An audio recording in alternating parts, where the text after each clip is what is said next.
طيب بسم الله. السلام عليكم ورحمة الله وبركاته.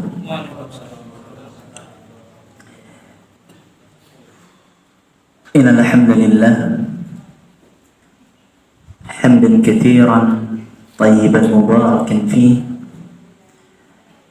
كما يحب ربنا ويرضى، والصلاة والسلام على رسول الله وعلى آله وصحبه ومن تبعهم بإحسان إلى يوم الدين. أما بعد، معاشر الإخوة وأخواتي في الله أعزاء أعزني الله وإياكم. Bapak-bapak, ibu-ibu, saudara-saudariku yang semoga dirahmati dan diberkahi Allah Subhanahu wa taala. Setelah kita memuja dan memuji Allah Subhanahu wa taala dan bersalawat kepada baginda Nabi Muhammad sallallahu alaihi wasallam, kita di hari ini kurang lebih berada atau berjarak sekitar 14 hari atau 2 pekan sebelum menjelang Ramadan. Bulan Ramadan, bulan yang seluruh kaum muslimin menantikannya, menunggu-nunggu, berharap,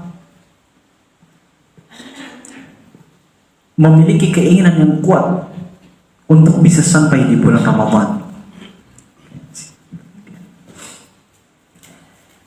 Ramadan bulan yang mulia, tapi kita belum sampai kepada Ramadan ini. Masih ada jeda waktu sekitar 14 hari atau 2 pekan. Berarti kita harus fokus dulu. Kita fokus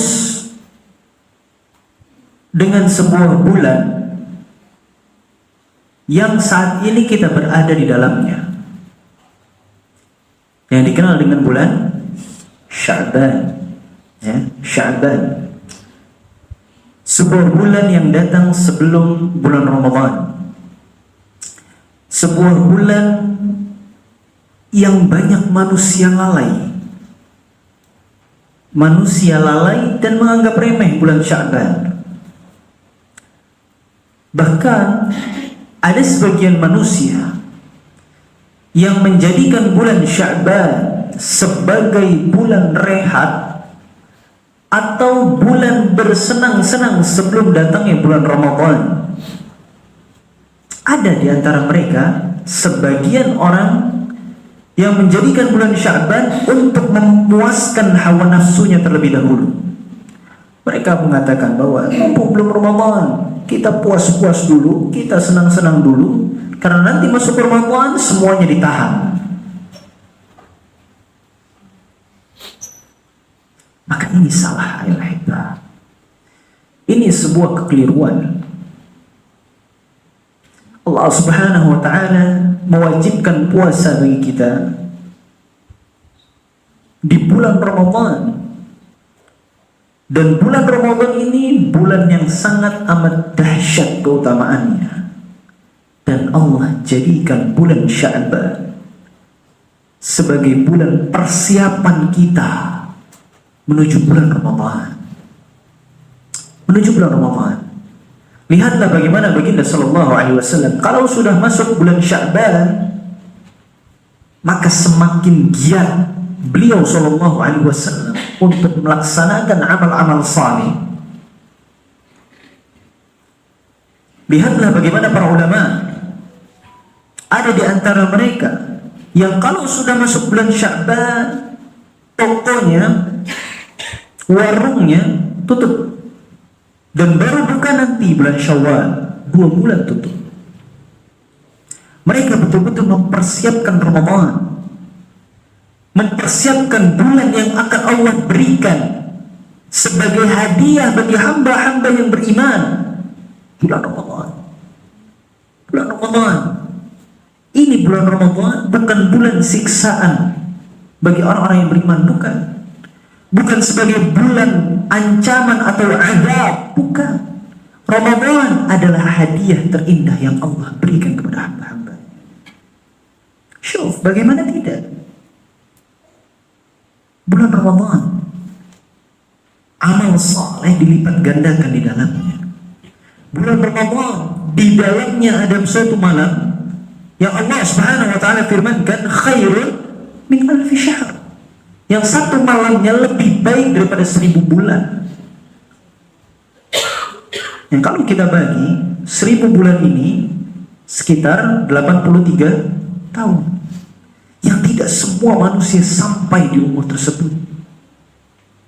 Tidak semua manusia sampai. Umatnya Nabi Muhammad itu umurnya ringkas, antara 60 sampai 70. Sedikit yang melewatinya. Tapi amal salehnya mengalahkan kaum-kaum atau umat-umat sebelum kita. Padahal umur mereka ratusan tahun, bahkan sampai ribuan tahun. Tapi amal saleh kita, umatnya Nabi Muhammad SAW, bisa menandingi umat-umat sebelumnya. Kenapa? Karena Allah berikan keberkahan pada umat Nabi Muhammad, di antaranya hadiah Ramadan. Bayangkan, kalau selama 10 tahun saja kita mendapati malam Lailatul Qadar. Berarti berapa tuh? 1000 kali 10, 10.000. 83 kali 10, 830 tahun. Baru satu malamnya di bulan Ramadan. Belum masih ada hari-hari yang lain yang Allah lipat gandakan amal saleh kita di dalamnya. Allahu Akbar. Ramadan, hadiah yang indah yang Allah berikan kepada hamba. Oleh karena kita perlu persiapan. Kita perlu persiapan untuk bisa masuk Ramadan. Sayangnya, sebagian besar manusia, atau sebagian besar kaum muslimin, ketika mereka mempersiapkan bulan Ramadan, yang mereka persiapkan adalah masalah-masalah teknis. Kumpul nih jamaah masjid sini. Ketika membahas tentang Ramadan, yang dipersiapkan apa? 1, imam tarawih. 2, kalau ada yang khutbah, khutbahnya siapa? Gitu ya. 3, iftarnya. Bukanya itu ada bukaan, siapa yang sumbangan, siapa yang gak giliran ngisi jadwal iftar.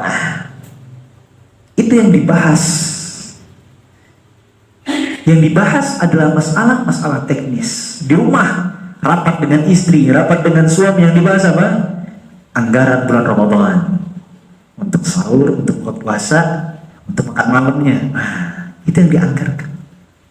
Yang dibahas masalah-masalah teknis. Padahal ayuhibah, ada sebuah persiapan yang sangat amat dahsyat yang perlu dipersiapkan untuk bertemu dengan Ramadan. Yang dikatakan oleh para ulama klasik, di antaranya Imam Ibnu Hajar rahimahullah. Beliau mengatakan ada sebuah amalan, yang amalan ini sejatinya adalah amalan yang paling afdal sebagai pembuka dari setiap amal saleh seorang hamba, terlebih khusus lagi untuk Ramadan. Amalan apa tersebut? Amalan ini adalah amalan membersihkan hati. Membersihkan hati kita. Ketika kita ingin langsung melakukan amal saleh, kita butuh kebersihan hati. Kita butuh kebersihan hati. Terlebih lagi, kita ingin masuk ke bulan yang dikatakan sebagai bulan yang suci, bulan Ramadan. Maka kita perlu membersihkan hati-hati kita dari noda-noda yang mengotorinya. Nah, di awal pembahasan kitab kita ini, kita bahas bagaimana Wadah ilmu itu diantaranya adalah hati, dan kita telah bahas bagaimana tata cara membersihkan hati kita. Maka sebelum masuk Ramadan kita pernah persiapkan hati kita, bersihkan hati kita, bersihkan hati kita. Bahkan ayyuhal ahibba, Allah Subhanahu wa taala melalui lisan Nabi Muhammad sallallahu alaihi wasallam telah mewanti-wanti hal ini. Di antaranya sebuah hadis yang berkaitan dengan malam nisfu Sya'ban. Kita tahu bahwa hadis-hadis yang berkaitan dengan malam nisfu Sya'ban kebanyakannya, ingat ya, kebanyakannya berputar pada hadis palsu ataupun hadis dhaif. Namun ada di antaranya hadis yang sahih. Di antaranya yang akan kita sebutkan ini. Meskipun memang hadis ini ada sedikit komentar dari beberapa ulama, namun Syekh Albani rahimahullah menyatakan bahwa hadis ini masuk dalam kategori sahih. Hadis ini menjelaskan tentang keutamaan di malam nisfu Sya'ban, tentang suatu tragedi yang terjadi di malam nisfu Sya'ban, tapi bukan menjelaskan tentang suatu amalan khusus di malam nisfu Sya'ban. Ingat ya, hadis ini hanya menjelaskan tentang tragedi atau keutamaan yang terjadi di malam nisfu Sya'ban, tapi bukan menjelaskan tentang amalan khusus di malam nisfu Sya'ban, sehingga jangan salah paham. Nabi Muhammad SAW bersabda, hadis ini datang dari sahabat Mu'adz bin Jabal radhiyallahu anhu, "Yattali'u Allah ila jami'i khalqihi lailatan nisfi min Sya'ban." Allah Subhanahu wa taala menilik hati-hati hamba-hambanya di malam nisfu Sya'ban. Bayangkan, Allah Subhanahu wa taala menilik, memperhatikan hati-hati setiap hambanya di malam nisfu Sya'ban. Kemudian fayaghfiru li jami'i khalqihi. Allah Subhanahu wa taala akan mengampuni seluruh makhluknya, seluruh hamba-hambanya di malam nisfu Sya'ban. Allah Subhanahu wa taala mengampuni dosa-dosa seluruh hamba-hambanya, seluruh makhluknya, kecuali li musyrikin aw musyahin, kecuali dua tipe orang. Yang pertama musyrik, yang tidak diampuni oleh Allah Subhanahu wa taala. Yang pertama orang-orang musyrik, dan yang kedua musyahin. Apa itu musyahin? Para ulama menjelaskan musyahin adalah orang-orang yang memiliki pertengkaran, pertikaian yang belum selesai dan belum usai.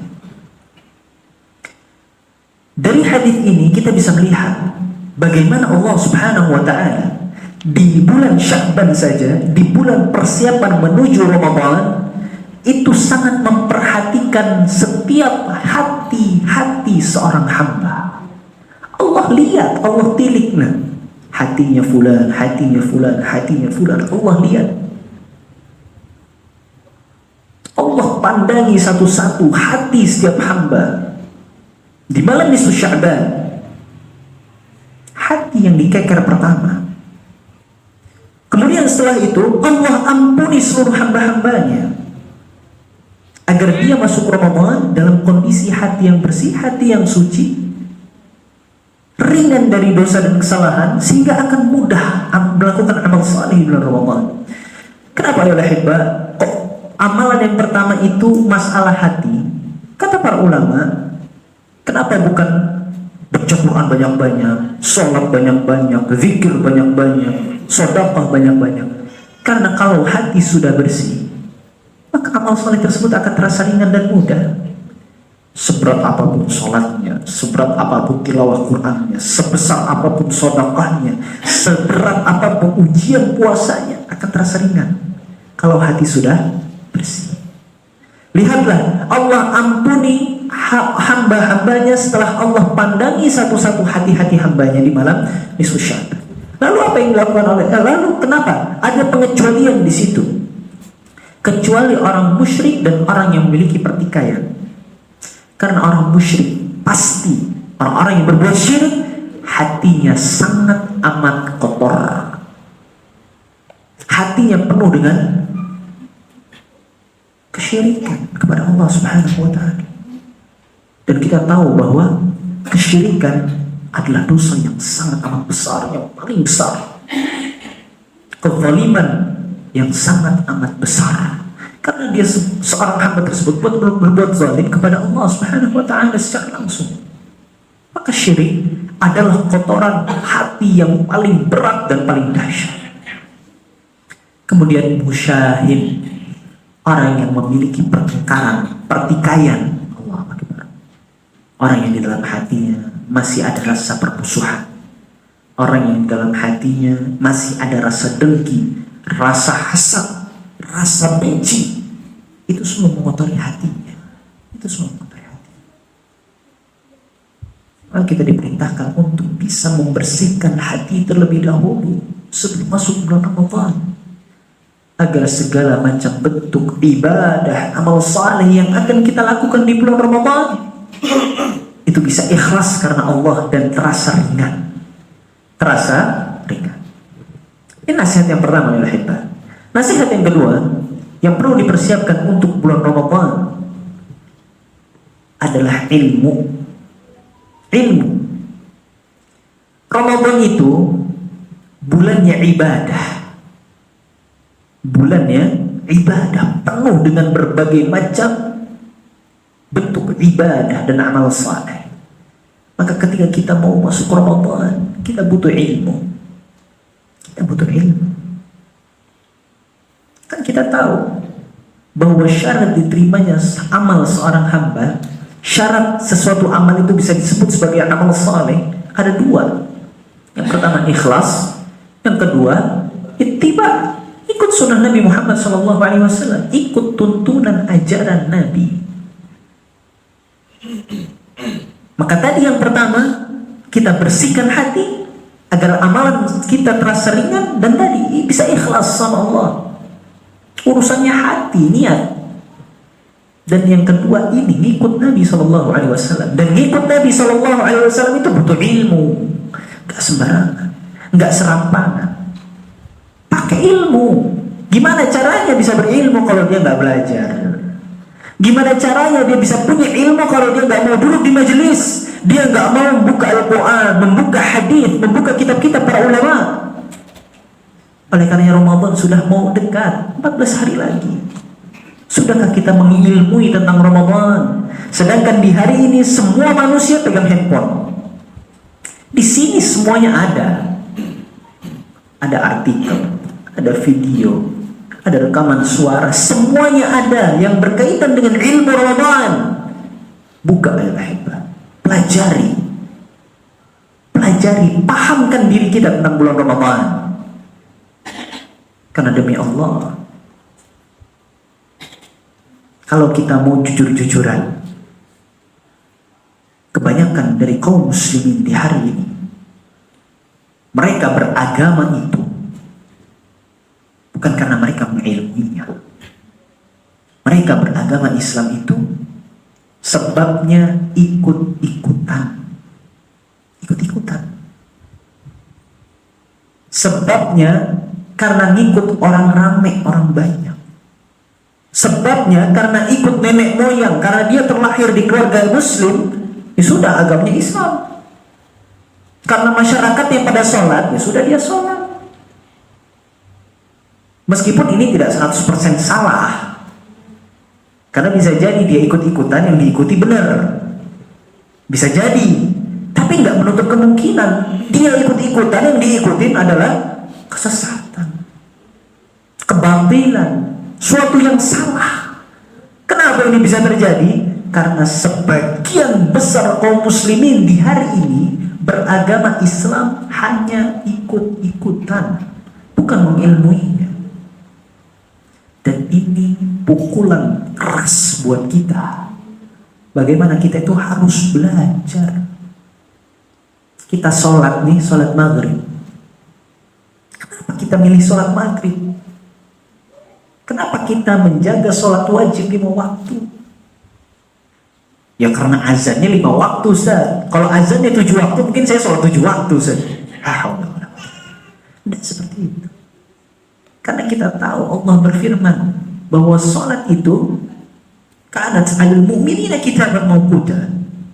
Bagi orang-orang beriman telah ditetapkan waktu-waktunya.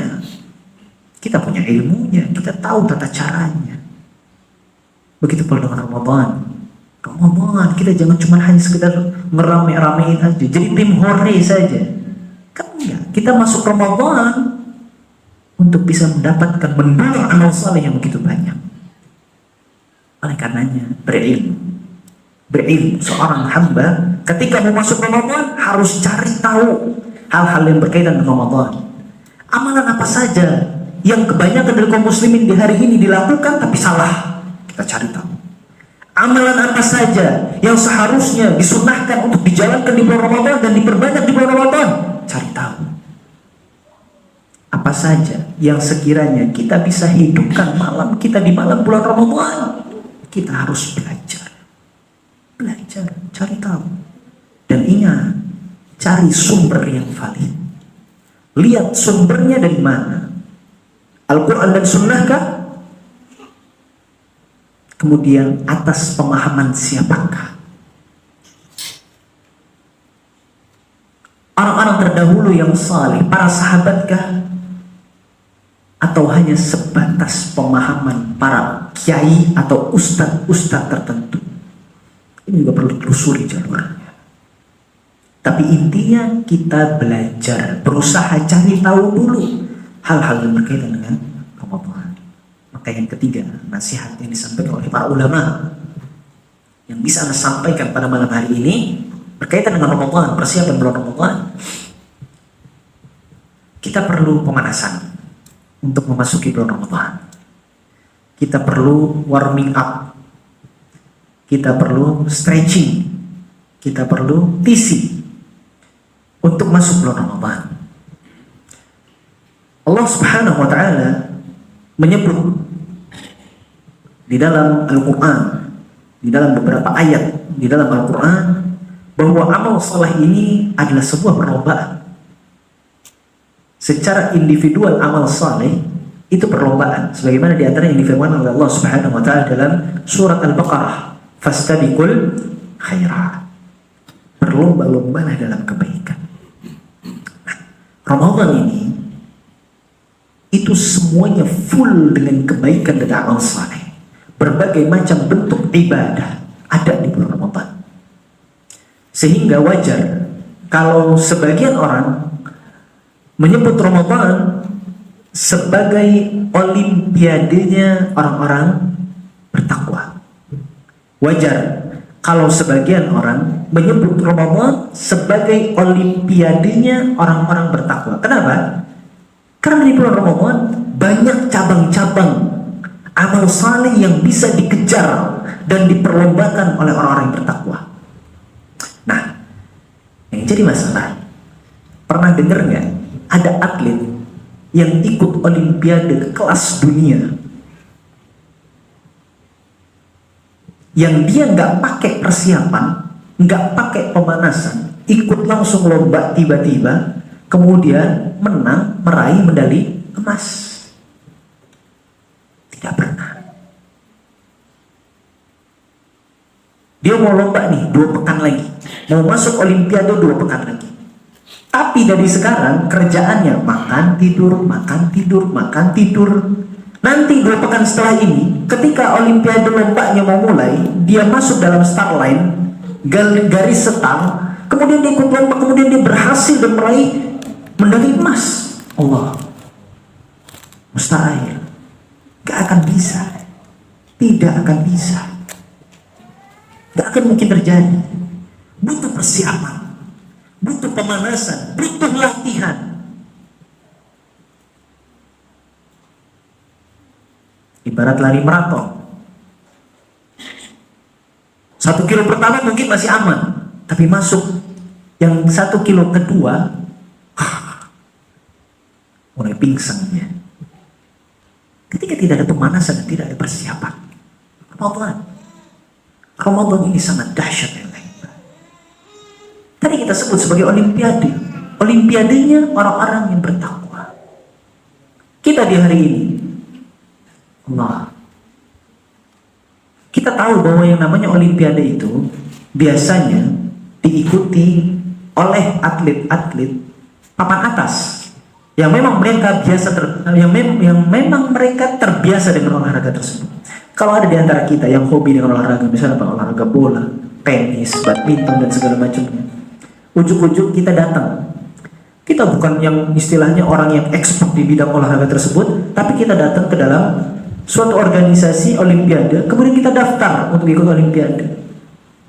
Kira-kira diterima nggak? Olimpiade tingkat internasional, satu dunia ikut Olimpiade ini, kira-kira diterima nggak kita? Kita nggak dikenal, tidak punya rekomendasi, bukan orang yang terbiasa yang bidang expert dalam olahraga tersebut, maka tidak mungkin diterima. Sekarang kita tanya sama diri kita, kita ini termasuk golongan orang-orang hamba-hamba yang tahajudnya berada di papan atas atau tidak? Baca Quran kita, kelasnya sudah di papan atas atau belum? Sedekah kita, infak kita, tilawah Quran kita sudah berada di papan atas atau belum? Kalau kita saja tidak berada di papan atas, lalu bagaimana kita mimpi bisa berhasil menjalankan Ramadan, kemudian lulus dari Ramadan mendapatkan medali takwa? Nggak pernah pemanasan kita, jarang baca Quran, bahkan mungkin sudah lupa Quran di rumahnya itu ditaruh di mana, dia lupa. Masuk Ramadan, ujung-ujung nggak pemanasan, nggak pernah puasa, nggak pernah baca Quran, nggak pernah tahajud. Kemudian dia mimpi mau lulus dari Ramadan mendapatkan medali takwa dari Allah Subhanahu wa taala. Ramadan itu berat, ayolah hebat. Berat.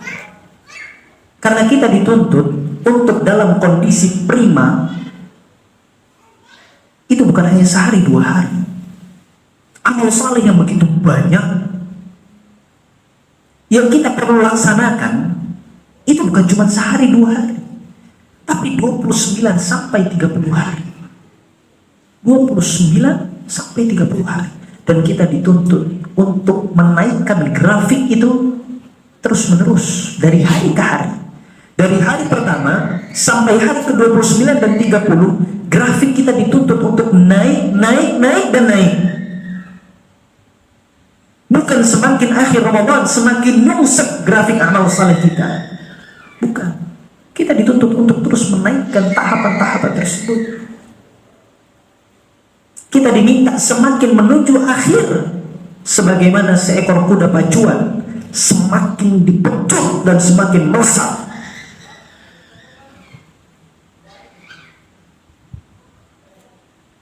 Yang terjadi tapi di kita, setiap bergulirnya malam Ramadan terjadi kemajuan. Yang jadi masalah bukan kemajuan amal saleh, tapi kemajuan soft salat. Yang tadinya 10 saf maju jadi 9, yang 9 jadi 8, sampai nanti puncaknya subuh di hari sholat Id. Yang tersisa adalah muadzin dan imam. Mending kalau muadzin dan imam, dia yang azan, dia yang qomat, dia yang imam, dia yang makmum.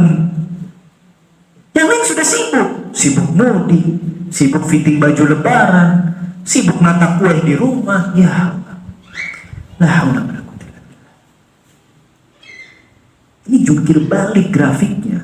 Di awal semangat, ujung sampai akhir mentok, ternyata grafiknya menurun. Enggak kayak gitu. Kita dituntut untuk menaikkan grafik amal saleh kita dari mulai awal Ramadan sampai akhir Ramadan. Bahkan di 10 malam terakhir bulan Ramadan. Allahu Akbar. Masih pede kita? Masih percaya diri kita masuk Ramadan tanpa pemanasan? Belum lagi godaan. Di 10 hari terakhir itu besar. Semakin menuju akhir, menuju puncak, semakin besar terpaan angin yang ada. Karena semakin hujung Ramadan, bukan hanya Allah Subhanahu wa ta'ala saja yang mengobral pahala dan kebaikan. Mall-mall besar, barang-barang branded juga mengadakan diskon besar-besaran, mengadakan promo besar-besaran, sehingga mulai terpecahlah konsentrasi seorang hamba di akhir penghujung bulan Ramadannya. Bukan i'tikaf di masjid, i'tikaf di mall, di pasar. Sibuk sudah. Yang belanja sibuk belanja di pasar, yang dagang juga sibuk dagang. Wah, puncak Ustaz. Ini gergernya ini. Panen, lah sudah. Ini yang terjadi. Ini 10 hari terakhir Ramadan. Belum masalah bukbernya. Dikit-dikit bukber, dikit-dikit bukber. Teman SMP bukber. Kapan bukbernya? Ya Ramadan. Nggak ada tempat lain kan bukber Ramadan. Teman SMA bukber di mana? Ya Ramadan juga. Teman kampus bukber juga di mana? Di Ramadan juga, Ramadan lagi. Apalagi organisasi apa? BEM kampus bukber di kapan? Ramadan juga, Ramadan lagi akhirnya. Kantor, teman kantor bukber Ramadan juga. Itu kalau kantornya 1, kalau kantornya 5, Ramadan. Full kita mah bukber. Kapan kita mendekatkan diri kepada Allahnya? Kapan kita memaksimalkan Ramadan kita? Yakin tahun depan masih dapat Ramadan? Yakin tahun depan masih bisa maksimal Ramadannya? Masih Allah kasih beri sehat? Yakin Ramadan tahun ini berbuah manis dan mendapatkan pahala insya Allah? Emang boleh seyakin itu? Emang boleh? Ayolah hebat. Kita hamba-hamba Allah yang lemah, yang butuh persiapan mengarungi bulan Ramadan yang penuh dengan kemuliaan, bulan yang penuh dengan kebaikan, olimpiadenya orang-orang bertakwa. Oleh karenanya tadi, selain perkara teknis yang dipersiapkan, perkara teknis juga perlu dipersiapkan. Bagaimana imam, bagaimana nanti tarawih, bagaimana nanti iftar, segala macam butuh dipersiapkan. Bagus. Atur jadwal kegiatan Ramadan, bagus. Tapi 3 hal ini, mumpung masih 14 hari lagi loh, berarti masih ada waktu. Meskipun malam nisfu Sya'ban sudah lewat kemarin, tapi masih ada waktu kita mempersiapkan bulan Ramadan. Perhatikan hati kita. Wallahi, masalah hati ini masalah besar. Lihatlah bagaimana amalan-amalan yang populer di bulan Ramadan, Allah sebutkan keutamaan dan fadilahnya, ganjarannya, itu setelah Allah sebutkan masalah perkara hati. Kita ambil contoh. Ramadan itu identik dengan puasa. Lihatlah bagaimana Nabi Muhammad SAW sebutkan, man shoma Ramadan, barang siapa yang berpuasa di bulan Ramadan. Apa kelanjutan hadisnya? Imanan wahtisaban. Imanan wahtisaban, penuh dengan keimanan dan rasa pengharapan. Di mana letak keimanan seorang hamba? Di mana rasa harap seorang hamba kalau bukan di hati? Disebutkan masalah hati dulu nih. Apa ganjarannya? Ghufira lahu ma taqaddama min dzambi. Allah hapus dosa-dosa yang telah lalu. Lihat, amal saleh di bulan Ramadan, ikonnya Ramadan, puasa. Indikatornya apa? Imanan wahtisaban. Keimanan dan rasa harap. Urusan hati jemaah. Apalagi ikon bulan Ramadan, tarawih. Lihatlah bagaimana Nabi Muhammad SAW bersabda, sama dengan itu. Man qoma Ramadana imanan wahtisaban. Barang siapa yang mendirikan sholat malam di bulan Ramadan, sholat tarawihnya di bulan Ramadan, penuh dengan keimanan, rasa harap, Ghufira lahu ma taqaddama min dhanbi. Allah ampuni dosa-dosa yang telah lalu. Keimanan lagi, hati lagi. Apalagi Ramadan, malam Lailatul Qadar, itu puncak. Apa yang dikatakan oleh Nabi Muhammad SAW? Man qama Lailatul Qadar imanan wa ihtisaban ghufira lahu ma taqaddama min dhanbi. Yang menghidupkan malam Lailatul Qadarnya dengan keimanan dan rasa pengharapan, hati. Bersihkan hati jemaah. Wallahi, kita masuk bulan Ramadan itu sebentar lagi, bukan waktu yang panjang, setengah bulan lagi. Kita butuh persiapan masalah hati. Dan yang kedua, apa tadi? Berilmu. Allah, Nabi Muhammad SAW mengatakan, man 'amila amalan, barang siapa yang melakukan suatu amalan, laisa 'alaihi amruna, yang tidak pernah ada contohnya dari kami dalam urusan agama, fahuwa raddun, tertolak. Gak dibilang amal saleh, dan dihitung sebagai amal saleh ketika amalan tersebut tidak ada petunjuknya dari baginda Sallallahu Alaihi Wasallam. Oleh karena kita butuh ilmu. Jangan sampai kita capek-capek beramal di bulan Ramadan, ternyata bukan amal saleh. Kita capek-capek menghabiskan waktu, tenaga, harta yang kita kira itu perbuatan baik di bulan Ramadan, ternyata tidak bernilai apa-apa di sisi Allah Subhanahu wa Ta'ala. Kita perlu cari tahu amalan apa yang memang benar-benar manfaat dan diterima oleh Allah dan Rasul. Kemudian yang terakhir, yang ketiga, pemanasan.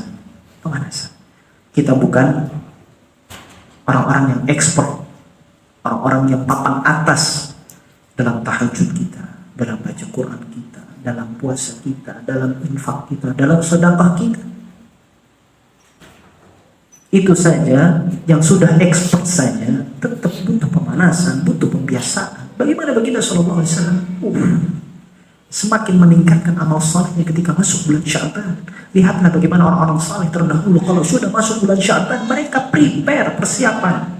Oleh karenanya gak heran kalau di antara mereka yang bisa khatam banyak-banyak kali. Ya, banyak-banyak kali mereka bisa menghatamkan Quran. Coba tanya sama diri kita, berapa kali kita khatam tahun lalu? 5 kali? 4 kali? Tanya teman kita, dengan kesibukannya dia bisa khatam 5 kali, 4 kali, 3 kali. Allahu Akbar. Oke lah, 5 kali enggak, 4 kali enggak, 3 kali enggak, 2 kali lah. 2 kali. Sebagaimana Imam Syafi'i rahimahullah, 2 kali. Tapi Imam Syafi'i 2 kali dalam sehari. 2 kalinya dalam sehari Imam Syafi'i. Berarti berapa kali dalam sebulan? Bisa 60 kali Imam Syafi'i rahimahullah. Allahu Akbar. Kenapa mereka bisa seperti itu? Karena mereka membersihkan hati, mereka mengilmui dan benar-benar persiapan. Mereka terbiasa dengan baca Quran sehingga mudah dan ringan bagi mereka untuk terus senantiasa membaca Al-Quran. Masuk waktu Isya?